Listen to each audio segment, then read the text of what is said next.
नमस्कार दोस्तों, मैं विकास कुमार और आप देख रहे हैं अपना एजुकेशनल यूट्यूब या फिर फेसबुक पेज एटीट्यूड क्लासेस।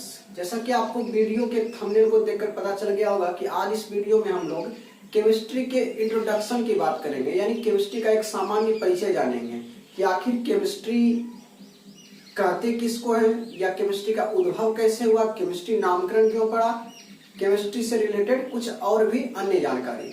तो ये वीडियो आप लोग चाहे क्लास 6 से लेकर 10th तक पढ़े हो, या ये 10वीं तक हो, या 10वीं से आप 11वीं 12वीं कक्षा में हो, या फिर आप किसी कंपटीशन लेवल के एग्जाम की तैयारी कर रहे हो, आप सभी के लिए ये वीडियो हेल्पफुल होने वाला है। तो आप लोग वीडियो में बने रहिएगा अंत तक। तो चलिए बिना देर किए हुए वीडियो की शुरुआत करते हैं।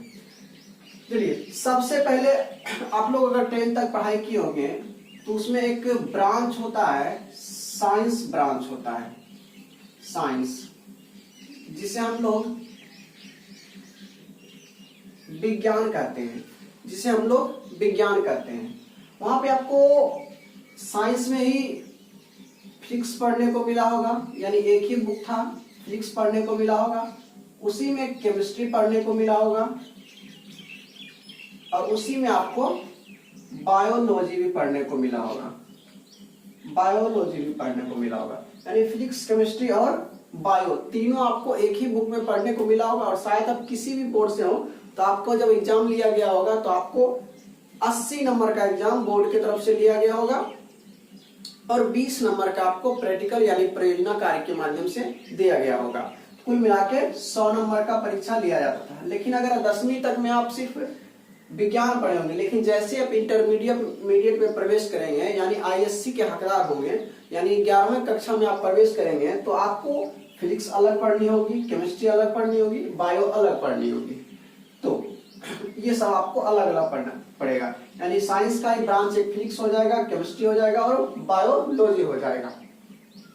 लेकिन आप जब 10वीं कक्षा में साइंस पढ़े होंगे तो आपको बताया गया होगा कि विज्ञान आखिर कहते किसको है या साइंस कहते किसको है। तो वहां पे आपको बताया गया होगा कि सावधानी पूर्वक एवं क्रमबद्ध तरीके से प्रयोगों एवं परीक्षणों के द्वारा प्राप्त ज्ञान को ही क्या कहा जाता है, विज्ञान कहा जाता है। तो खैर हम साइंस को उतना डिटेल से नहीं बताएंगे, हमें आज केमिस्ट्री के बारे में जानना है, इसी के ब्रांच केमिस्ट्री के बारे में। तो चलिए आइए जानते हैं अब हम केमिस्ट्री के बारे में। देखिए साइंस का ही ये ब्रांच है केमिस्ट्री, यानी इनके अगर केमिस्ट्री के पिताजी को पूछा जाए तो हो जाएगा केमिस्ट्री। केमिस्ट्री एक साइंस का ब्रांच है जिसे हम लोग हिंदी में बोले तो रसायन विज्ञान के नाम से जानते हैं, हिंदी में रसायन विज्ञान के नाम से जानते हैं। तो चलिए सबसे पहले हम लोग जानते हैं कि आखिर कोशिश करते हैं जानने की कि आखिर रसायन कहते किसको हैं। तो चलिए सबसे पहले शब्दों को तोड़ मरोड़ कर जानने की कोशिश करते हैं। क्या लिखा गया है, रसायन विज्ञान। पहले हिंदी में तोड़ते हैं, रसायन विज्ञान। और रसायन को अगर अलग अलग करें तो दो शब्द हमें सुनने को मिलता है, रस और आयन। और सामान्य भाषा में बात करें तो रस और आयन, आप लोगों को एक फील आ रहा होगा, अगर रस और आयन लिखने पर एक सेंस आता है कि रस से आपको क्या फीलिंग आ रही है। रस से आप लोगों को लग रहा होगा कि ओ मेरे रस के कमर तूने पहली नजर, ये आपको लग रहा है। यानी इसी तरह पर एक और शायद गाना बना था कि ओ मेरे रस के कमर तूने आलू मटर ये जो सब्जी बनाई मजा आ गया, हल्दी कम तो हुआ नमक ज्यादा हुआ, देखकर ये मिलावट मजा आ गया। खैर ऐसी बात नहीं है, ना तो आपको रस के कमर वाला याद रखना है, ना तो ये वाला याद रखना है। और रस अभी वाला ट्रेंडिंग वाला देखिए, ट्रेंडिंग में एक सॉन्ग चल रहा होगा कि जाई बाजारे और ले ले आई कोको कोला। चलिए रस मतलब कोको कोला। अब कोको कोला किस माध्यम में आता है, द्रव्य माध्यम में। और आयन का मतलब होता है सामान्य भाषा में अध्ययन करना, यानी रस मतलब द्रव्य और आयन मतलब अध्ययन करना, यानी जिसमें द्रवों का अध्ययन किया जाता है, यानी साइंस का वह ब्रांच जिसमें द्रवों का अध्ययन किया जाता है उसे रसायन कहते हैं। लेकिन यहाँ देखिए, आप लोग पढ़े होंगे पदार्थ की अवस्थाएं, अगर पढ़े होंगे तो द्रव्य जो है एक पदार्थ की अवस्थाएं हैं। द्रव्य यानी द्रव आपका, आप कीजिएगा इसको इस तरह कर लीजिएगा, हाँ, द्रव ये जो है आपका पदार्थ का एक प्रकार का अवस्था है। तो वहां पे आपको बताया कि पदार्थ की दो और अवस्था होती है, वैसे तो होते 5 है, ठोस, द्रव और गैस, और एक बोस, आइंस्टीन और प्लाज्मा मिला के। लेकिन आपको 9th में ही बता दिया गया होगा कि बोस, आइंस्टीन और प्लाज्मा के बारे में उतनी जानकारी नहीं हमें ज्ञात करनी है। चलिए, तो मुख्य रूप से हमारे 3 होते हैं, ठोस, द्रव और गैस। अगर हम बोलते हैं कि जिसमें द्रवों का अध्ययन किया जाता है उसे रसायन कहते हैं, तो शायद पदार्थ की 2 अवस्थाएं, ठोस और गैस, ये दोनों शायद बुरा मान जाएगी, इसलिए ऐसा कहना ठीक नहीं है। द्रव एक प्रकार का क्या है, पदार्थ है। तो हम लोग कह सकते हैं कि विज्ञान की वह शाखा यानी विज्ञान का वह ब्रांच जिसमें पदार्थों का अध्ययन किया जाता हो उसे हम लोग रसायन कहेंगे।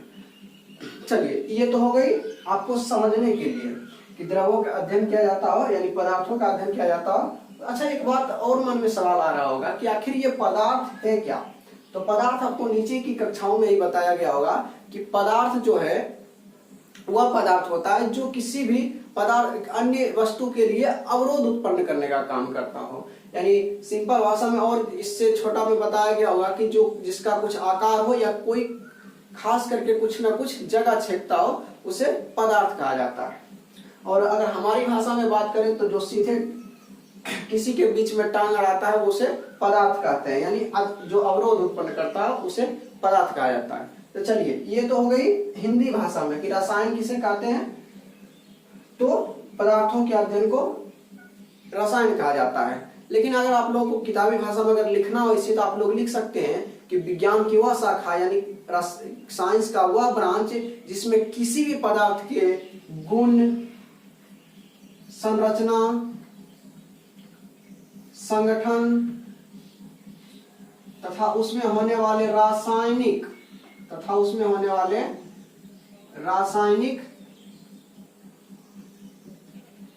क्रियाओं, यानी विज्ञान की वह शाखा जिसमें किसी भी पदार्थ के गुण, संरचना, संगठन तथा उसमें होने वाले रासायनिक क्रियाओं का अध्ययन किया जाता हो उसे हम लोग रसायन कहेंगे या केमिस्ट्री कहेंगे। चलिए, ये तो हो गई कि आखिर साइंस का केमिस्ट्री कहते किसको है, साइंस की ब्रांच है, केमिस्ट्री किसको कहते हैं। चलिए, अब जानते हैं कि आखिर इसका नाम, यानी जानने की कोशिश करते हैं कि आखिर इसका नाम केमिस्ट्री ही क्यों पड़ा। कुछ भी तो नाम हो सकता था, दुनिया में रोहन, मोहन, सोहन बहुत सारा नाम है, लेकिन आखिर इसका नाम जो है केमिस्ट्री ही क्यों रखा गया है, चलिए जानते हैं। तो ये जो केमिस्ट्री वर्ड है, एक इजिप्ट नाम का कोई देश है, इजिप्ट, प्राचीन में उसको इजिप्ट कहा जाता था, लेकिन अभी उसी देश को हम लोग मिस्र के नाम से जानते हैं। इजिप्ट का एक शब्द था कीमिया। मैं यहाँ पे हिंदी भी लिख रहा हूं, हालांकि आप लोग हिंदी को उतना ध्यान नहीं दीजिएगा। इजिप्ट का एक शब्द है कीमिया, जो कि लैटिन भाषा का शब्द है। किस भाषा का शब्द है? लैटिन भाषा का। लैटिन भाषा का शब्द है क्या? कीमिया। इसी से हुआ है। और वहां इजिप्ट देश में यानी मिस्र देश में इस कीमिया शब्द का शाब्दिक अर्थ होता है काला रंग या काली मिट्टी। काला रंग या काली मिट्टी, यानी वहां की काला रंग और काली मिट्टी से उद्भव हुआ था एक शब्द कीमिया।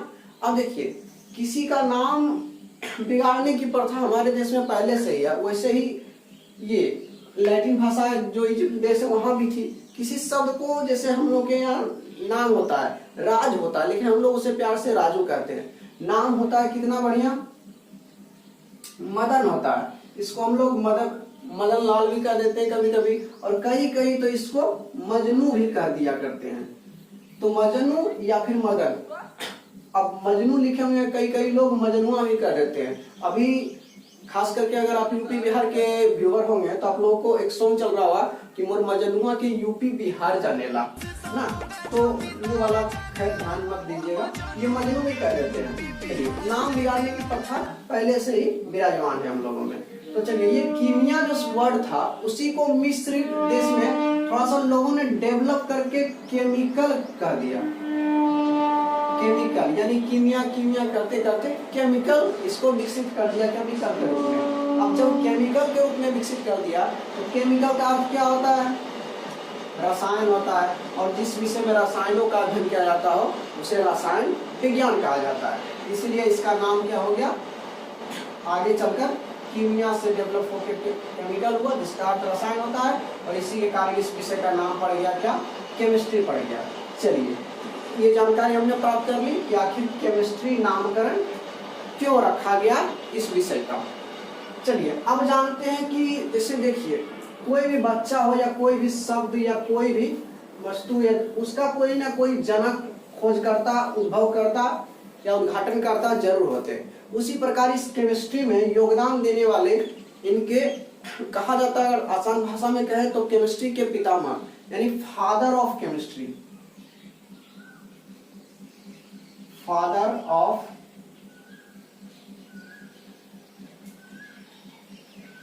केमिस्ट्री, फादर ऑफ केमिस्ट्री के नाम से किन्हीं को जाना जाता है, जिन्होंने क्या किया? केमिस्ट्री में बहुत सारा योगदान दिया। जितना योगदान फिजिक्स में न्यूटन का है, और उसके बाद जितना योगदान बायो में अरिस्टोटल जी का है यानी अरस्तु जी का है, उसी प्रकार केमिस्ट्री में उतना ही योगदान लेवोजियर का है। तो केमिस्ट्री के जो पितामह माने जाते हैं वो एंटोनी लॉरेंट लेवोजियर। लेवोजियर देखिए, इनको अगर हिंदी में लिखे तो एंटोनी लॉरेंट लेवोजियर। लेवोजियर वैज्ञानिक का देखिए पिछला नाम का जो पार्ट होता है वो इम्पोर्टेंट होता है, आगे वाले नाम पर उतना मत ध्यान दीजिएगा। अगर आप कई कई बुक में इसको देखेंगे तो कहीं कहीं लेवाइसिए लिखा रहता है, कहीं कहीं लेवाइटिए लिखा रहता है, लेकिन वास्तविकता में अंग्रेजी देखिएगा तो लेवोजियर ही होता है। और नाम आगे वाला ध्यान मत दीजिएगा, पीछे वाला ध्यान दीजिएगा, क्योंकि अगर आगे वाला नाम आप हमारे यहाँ की एक कांग्रेस की नेता है बिहार में, उनका नाम है श्रीमती सोनिया गांधी, लेकिन उनका इटली वाला नाम सुनिएगा तो आपको सुनकर हैरानी होगी। उनके इटली वाला नाम है एडविज एंटोनिया अल्बिना माइनो, क्योंकि इटली में उनका निक नाम से यही जाना जाता था, एडविज एंटोनिया अल्बिना माइनो, लेकिन हम लोग प्यार से कहते हैं उनको सोनिया गांधी है। अब क्यों कहते हैं? क्योंकि कई लोगों को तो समझ नहीं आ रहा होगा कि सर क्या बोले हैं, एडविज एंटोनिया अल्बिना माइनो। हाँ, जो लोग समझ गए जरा एक बार फिर से कमेंट बॉक्स में जरा लिख दीजिएगा उनका पूरा नाम, सोनिया गांधी का पूरा नाम। तो पिछला नाम इंपॉर्टेंट रखिएगा, सोनिया गांधी का के बुलाते हैं क्योंकि समझने में आसानी होती है, और पूरा नाम उनका है एडविज एंटोनिया अल्बिना माइनो। चलिए, तो खैर लेवोजियर याद रखिएगा। अब थोड़ा आइए जानते हैं कि आखिर ये लेवोजियर के बारे में कुछ देर बाद जानेंगे कि आखिर इनको केमिस्ट्री का पिता क्यों कहा जाता है। लेकिन सबसे पहले लेवोजियर की कुछ जीवनी जान लेते हैं कि आखिर लेवोजियर के जीवन कैसा था। तो लेवोजियर जी जो है, इनका जन्म पेरिस में हुआ था, जन्म स्थान पेरिस था, पेरिस में हुआ था जन्म, और इनका जन्म 1742 ईस्वी को हुआ था। 1742 ईस्वी में जब इनकी जन्म हुआ तो शिक्षा दीक्षा इनकी वहीं हुई, और इनके पिताजी जो थे, इनके पिताजी यानी बाबूजी यानी इनके फादर, ये तो केमिस्ट्री के फादर है ये, लेकिन इनके फादर जो है एक व्यवसायी थे यानी बिजनेसमैन यानी व्यापारी थे। इनके पिताजी एक व्यापारी थे, और जब पिताजी व्यापारी हो तो इनको पैसे की कोई कमी खास थी नहीं, तो पढ़ने लिखने में इनको कोई खास दिक्कत वगैरह हुई नहीं। और ये इनके पिताजी भले ही व्यापारी थे, लेकिन इनको पढ़ने लिखने का जो रुचि था ना बचपन से ही था। तो कई क्योंकि अभी हमारे यहाँ चला हुआ है, आप लोग देखे होंगे वीडियो वगैरह में कि उसमें कहा जाता है कि बाप के पैसों पर घमंड क्या करना है, घमंड तो तब करना है जब पैसा अपना हो और घमंड बाप करे। तो ये उसी मकसद पर पहले ही चल चुके थे। शायद हमको लगता है इन्हीं को देखकर वीडियो का ऑडियो भी डिजाइन किया गया है शायद। तो चलिए, ये क्या हुए, पढ़ने लिखने में तेज थे। जब 21 साल की उम्र हुई इनकी तो इनको जॉब मिल गया किसमें? टैक्स कमिश्नर में।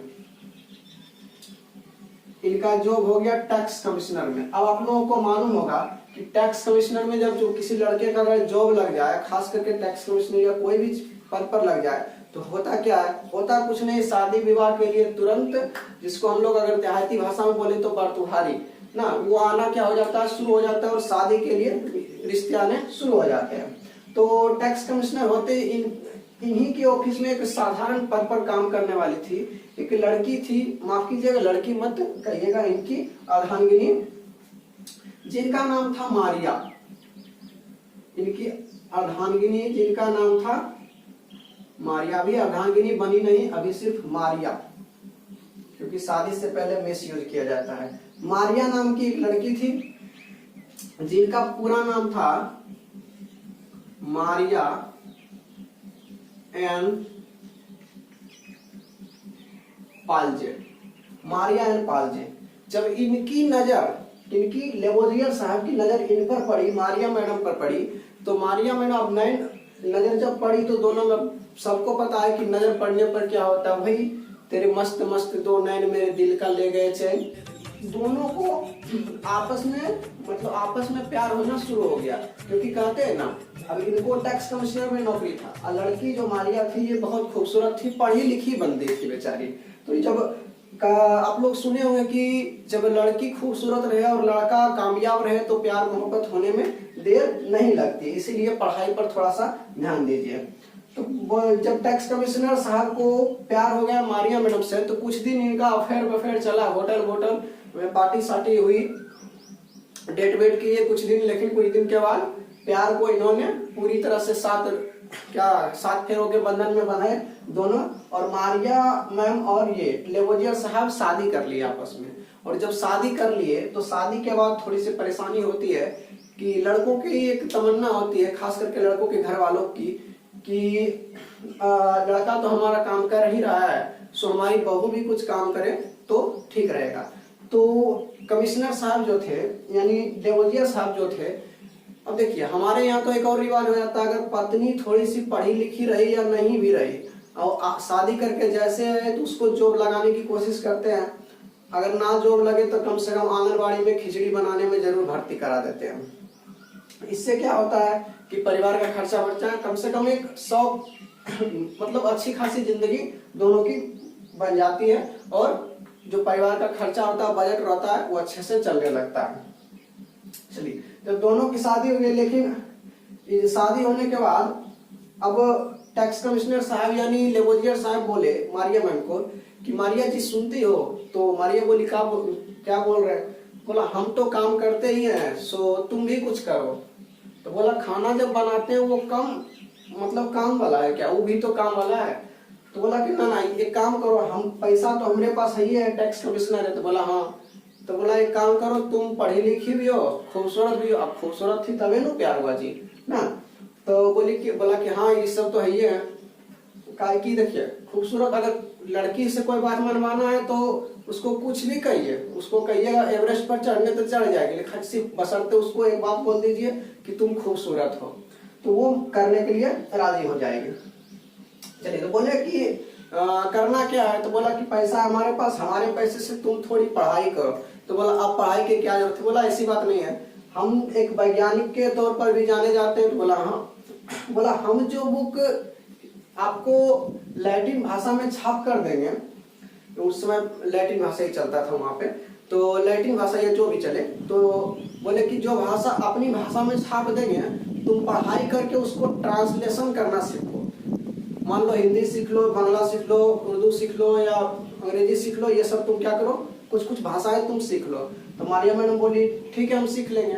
अब देखिए इनको बेनिफिट क्या हुआ कि जो बुक लेवोजियर साहब अपनी भाषा में छापते थे, तो मारिया मैडम उनको ट्रांसफर करके यानी ट्रांसलेशन करके उसको अगर हिंदी में छाप दिया तो हिंदी में इंडिया वाले पढ़ेंगे, अंग्रेजी में छाप दिए तो इंग्लैंड वाले पढ़ेंगे, अगर उर्दू में छाप दिए तो पाकिस्तान वाले पढ़ेंगे। खैर पाकिस्तान वाले को पढ़ना नहीं आता वो अलग बात है, लेकिन वो क्या किए, बोले कि ऐसा करो पाकिस्तान, खैर किस गधा का नाम ले लिए, चलो कोई दिक्कत नहीं।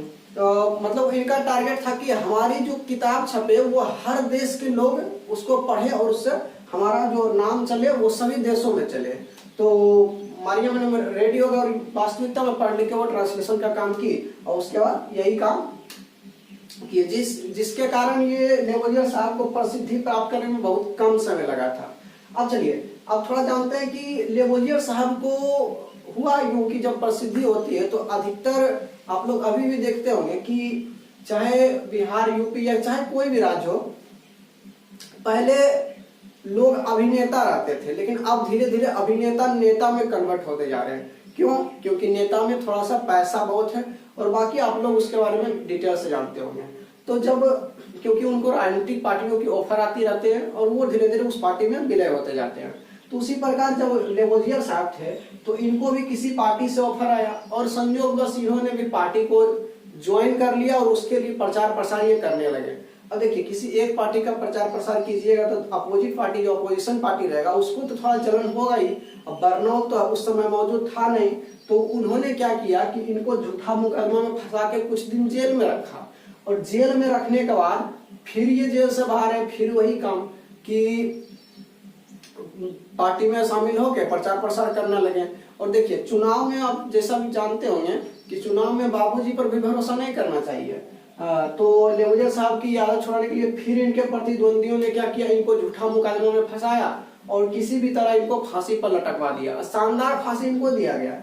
उस समय जो फांसी दी गई थी इनको, कुछ इस तरह का 2 पिलर था, कुछ इस तरह का 2 पिलर है, बीच में एक रॉड है, और इसमें रस्सी के सहारे एक धारदार कत्ता लटकते रहता था, धारदार कत्ता, और गले के सामने काटने वाला, और इसको रस्सी के सहारे बांध के पत्थर से बांध दिया जाता था।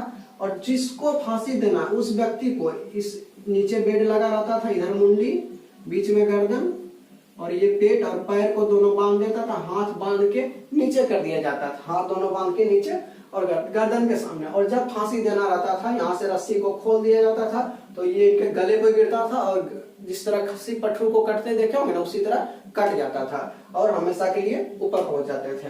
तो उसी प्रकार इनको क्या किया गया, 1742 में जन्म हुआ और 1794 ईस्वी में 1794 ईस्वी में इनको फांसी दे दिया। किसके सहारे? तो गिलोटिन के सहारे। ये जो सुंदर व्यवस्था है फांसी देने का था, इसी को गिलोटिन कहा जाता था। गिलोटिन के सहारे फांसी दे दिया और इस प्रकार लेवोजियरवाद खत्म हो गया, यानी लेवोजियर जी खत्म हो गए। लेकिन इन्होंने कुछ कारनामे किए थे अपने जीवन काल में, जिनके कारण इनको केमिस्ट्री का पिता कहा जाता था। चलिए आइए जानते हैं कि अब आखिर इन्होंने कौन सा कारनामा किया था।